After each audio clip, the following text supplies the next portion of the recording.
Bonjour à tous. Aujourd'hui, je vais vous parler d'un sujet important parce qu'il concerne l'exposition de vos photos. Et comme vous le savez probablement, l'exposition, c'est l'essence même de la photo. Sans exposition, il n'y a pas de photo et c'est aussi simple que ça. On peut pas faire de photographie sans qu'il y ait une exposition, même si vous n'en avez pas conscience. Votre appareil, c'est ce qu'il fait. Il fait une exposition au moment où il enregistre une photographie. Et quand on parle d'exposition en photographie, on parle souvent de bonne ou de mauvaise exposition. Et c'est important de comprendre qu'en fait, il y a deux types d'expositions différentes. D'un côté, vous avez la bonne exposition technique et de l'autre, ce qu'on appelle la bonne exposition créative. Alors, on va commencer par la bonne exposition technique. La bonne exposition technique, en fait, c'est celle que mesure votre appareil. Par défaut, il va mesurer la bonne exposition technique. Et pour vous donner un exemple de ce que ça donne, la bonne exposition technique, c'est celle que vous allez obtenir si vous allez prendre une photo d'identité dans un photomaton. D'accord? Le photomaton, cet appareil, il est fait pour prendre des photos correctement exposées. Il est conçu pour ça. Et vous savez comment c'est quand vous prenez des photos d'identité pour un passeport ou une carte d'identité. Il faut que vous ayez le visage neutre, que vous n'ayez pas de sourire, les yeux ouverts, et qu'on distingue bien votre visage, les traits de votre visage, donc que votre visage soit correctement exposé. Donc cet appareil, le photomaton, tout ce qu'il fait, c'est ça, c'est réussir techniquement l'exposition des photos, des portraits qu'il réalise. D'accord? Mais est-ce que ces portraits sont flatteurs et est-ce que les photos obtenues sont belles? Pas vraiment. Souvent, quand vous regardez les photos que vous obtenez dans ce genre d'appareil, elles ne sont pas terribles. Pourtant, l'exposition est correcte. Techniquement, elle est bonne, tout le temps. C'est son job, il fait que ça. D'accord? Donc ça, c'est l'exposition technique. La bonne exposition technique, c'est celle qui techniquement est correcte. De l'autre côté, on a la bonne exposition créative. Et la bonne exposition créative, elle n'est pas obligatoirement la même que la bonne exposition technique. Parfois, c'est les mêmes, mais pas toujours. Et je compare souvent l'exposition au bronzage. Et tout comme le bronzage, l'exposition, c'est aussi quelque part une histoire de goût. C'est-à-dire qu'il y a certaines personnes qui aiment être bronzées, d'autres au contraire qui fuient le moindre rayon de soleil et qui aiment bien avoir la peau blanche. L'un n'est pas meilleur que l'autre, c'est simplement qu'on a des goûts différents. D'accord ? Et certains photographes, c'est la même chose, ils ont tendance à préférer des photos plutôt claires et lumineuses, alors que d'autres, des photos plutôt sombres. Donc, la bonne exposition créative, elle reflète un petit peu ces goûts de chaque photographe, d'accord ? Mais elle s'adapte surtout aux besoins de la photo précise que vous allez réaliser. C'est-à-dire qu'en fonction de votre sujet, de la composition, de l'ambiance que vous voulez retranscrire, des sentiments que vous voulez transmettre, ou de n'importe quel autre critère propre à vous-même, au sujet, à la situation ou à la lumière, vous pourrez opter pour une exposition créative, du coup, qui sera différente de la bonne exposition technique. D'accord ? Parfois, elle sera la même, parfois, elle sera différente, parfois, elle sera très différente. Et du coup, vous allez me dire comment on sait si l'exposition créative est bonne ou mauvaise. En fait, c'est assez simple. C'est que la bonne exposition créative, c'est celle qui correspond à ce que vous, le photographe, avez voulu exprimer dans votre photo. Imaginez que vous arriviez devant un sujet et dans votre tête, vous visualisez l'image que vous avez envie de créer et vous imaginez quelque chose, un rendu assez sombre. D'accord ? Si vous obtenez une photo sous-exposée, votre exposition technique ne sera pas réussie puisque votre photo est sous-exposée. Par contre, vu qu'elle va correspondre à ce que vous aviez envie de montrer, de créer, l'exposition créative, elle va être réussie. D'accord ? Donc, même si l'exposition technique n'est pas bonne, l'exposition créative est réussie. Pourquoi ? Parce qu'elle correspond à ce que vous vouliez créer, à ce que vous vouliez montrer, à ce que vous vouliez obtenir. Et donc, vous l'aurez compris, ce qui nous intéresse le plus finalement, c'est justement cette exposition créative. Parce qu'on n'est pas des photomatons et on n'a pas toujours envie d'obtenir une exposition parfaite techniquement.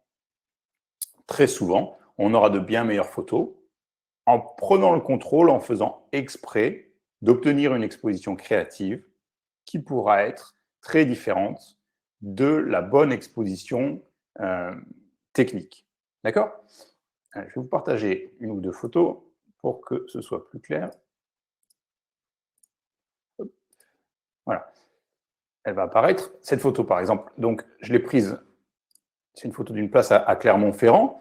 Et techniquement, si vous la prenez techniquement, elle est sous-exposée. D'accord? Si vous arrivez avec une photo qui a la même exposition que celle-ci pour votre photo d'identité, elle va être refusée parce qu'on ne va pas distinguer assez bien les traits de vos visages, etc., etc. Donc cette photo, techniquement, elle est trop sombre, elle est sous-exposée, mais si j'avais correctement exposé cette photo-là, techniquement, j'aurais perdu l'ambiance particulière qu'elle exprime. Cette ambiance, vous savez, à la tombée de la nuit, le soleil est déjà couché, il ne fait pas encore nuit noire, et on a cette ambiance très sombre qui participe à ce qu'exprime cette photo, tout simplement, d'accord? Et là, pour cette photo-là, je voulais cette ambiance, c'est ce qui a attiré mon œil, c'est ce qui m'a incité à déclencher, donc je voulais cette ambiance. Il a fallu donc que volontairement, je sous-expose ma photo pour obtenir cette image-là. D'accord? Et donc, du coup, mon exposition est réussie. Mon exposition technique n'est pas bonne, mais mon exposition créative est réussie parce que c'est ce que je voulais obtenir et c'est ce que j'ai obtenu. OK? Un deuxième exemple, encore plus flagrant, encore plus exagéré, on va dire, sur cette image-là, par exemple, vous avez 90% de la surface de l'image qui est complètement noire. Donc, techniquement, on pourrait dire que l'exposition est ratée. Hein. On est très loin d'être une bonne exposition puisque 90% de la surface est complètement noire, complètement sous-exposée. Mais créativement, c'est ce que je voulais. Et pour vous l'expliquer rapidement, c'est la photo qui fait la couverture de mon livre Principe de la photographie de tous les jours. Elle a été réalisée sans montage et elle a été prise comme ça. Il n'y a pas de retouche, il n'y a pas de, entre guillemets, triche. En fait, c'est simplement une grille en fer, d'accord? Et pour prendre la photo, je me suis rapproché très près de cette grille. Je me suis débrouillé pour que l'exposition soit faite sur ce qu'il y avait derrière. Hein, le port, c'est de l'eau et c'est un canal, c'est un Puerto Brava en Espagne. Donc, l'exposition est faite sur ce qu'il y a derrière. Et comme il y avait suffisamment de contraste, tout le premier plan, cette grille est devenue complètement noire parce qu'elle est trop sous-exposée. Et on obtient cet effet qui ressemble un petit peu à des diapositives, alors qu'en fait, voilà, c'est des trous dans un grillage, enfin dans une plaque en fer. Et donc là, sur cette photo-là, l'exposition technique n'est pas bonne, mais l'exposition créative est bonne, parce que si j'avais obtenu une photo qui était correctement exposée, j'aurais plus du tout cet effet un petit peu abstrait, etc., et qui rend la photo intéressante, justement. Un troisième exemple, et cette fois-ci dans le sens inverse, ici on a une photo qui est totalement surexposée techniquement, d'accord? 95% de la photo est surexposée, mais elle fonctionne grâce à ça. Pour vous expliquer la photo, c'est ma fille Alix qui jouait en fait à l'intérieur d'un carton. Et donc là, on voit le trou que vous voyez au milieu de la photo, c'est un trou que j'avais découpé dans le carton, elle était à l'intérieur, et j'ai fait en sorte de faire que l'exposition soit correcte pour elle qui était à l'intérieur du carton et donc qui était dans un endroit à l'ombre et très sombre. D'accord? En faisant ça, vu que l'extérieur du carton était beaucoup plus lumineux, il y avait suffisamment de contraste pour que cet extérieur du carton devienne complètement surexposé et du coup devienne complètement blanc. Et en devenant complètement blanc, on perd tous les détails et on a une photo qui est plus intéressante parce que déjà, on se demande un petit peu comment elle a été prise, où ça a été pris. C'est assez abstrait, c'est aussi assez minimaliste parce que vu que tout est devenu blanc, on perd beaucoup de détails qui auraient pu gêner la lecture de l'image. Et on se concentre vraiment sur le sujet qui est au milieu. Voilà, c'est une photo plus intéressante parce que c'est simple, on se pose des questions, il y a toutes ces choses-là, donc ça la rend plus intéressante. Et donc ici, encore une fois, techniquement, la photo est largement surexposée, mais créativement, j'ai obtenu ce que je voulais. Et donc, je vais considérer que mon exposition est réussie parce qu'elle correspond à ce que je voulais. D'accord? Donc, voilà, c'était quelque chose d'important et que vous devez comprendre, c'est qu'il y a deux types d'exposition en réalité et les deux sont importants. Vous devez commencer par apprendre à réaliser une bonne exposition technique. D'accord? Parce que quand vous débutez, c'est ça qui va vous éviter de rater pas mal de vos photos. Donc, la première étape, c'est maîtriser l'exposition technique.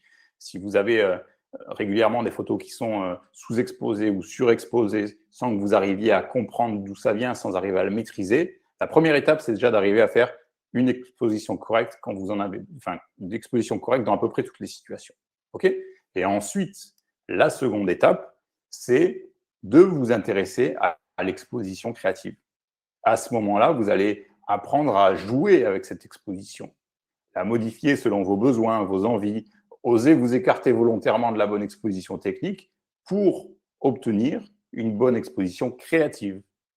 Et c'est là que vos photos vont devenir beaucoup plus intéressantes. Parce que comme je vous l'ai montré avec les miennes, vous pouvez obtenir des effets que vous n'obtiendriez pas si vous laissiez faire votre caméra, votre appareil photo en mode automatique. Essayez d'avoir toujours la bonne exposition. Là, vous faites exprès, vous prenez la main, vous faites exprès de modifier votre exposition, vous vous écartez de l'exposition, de la bonne exposition technique pour obtenir une bonne exposition créative, c'est-à-dire qui correspond à ce que vous avez envie de créer, qui peut être beaucoup plus original que si c'était simplement bien exposé. D'accord? Et ça, c'est ce que j'enseigne à mes élèves dans une formation en ligne, réussir l'exposition de vos photos. Et si vous y participez, c'est justement ce que vous allez apprendre, comment réussir l'exposition de vos photos, même quand les conditions de lumière sont difficiles, parce que des fois c'est facile, des fois c'est beaucoup plus difficile, mais aussi comment obtenir une bonne exposition créative, c'est-à-dire une exposition que vous allez pouvoir adapter au sujet que vous voulez photographier, à l'ambiance que vous voulez retranscrire, au message que vous voulez transmettre, ou à l'effet graphique peut-être que vous voulez obtenir. Comme on l'a vu un petit peu sur mes photos, vous pouvez obtenir des effets beaucoup plus graphiques ou des images plus abstraites ou des rendus minimalistes en jouant sur cette exposition créative. OK?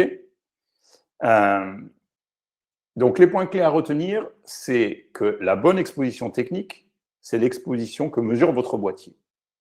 La bonne exposition créative, c'est celle que vous, le photographe, souhaitez obtenir. L'exposition créative et l'exposition technique, parfois elles sont confondues.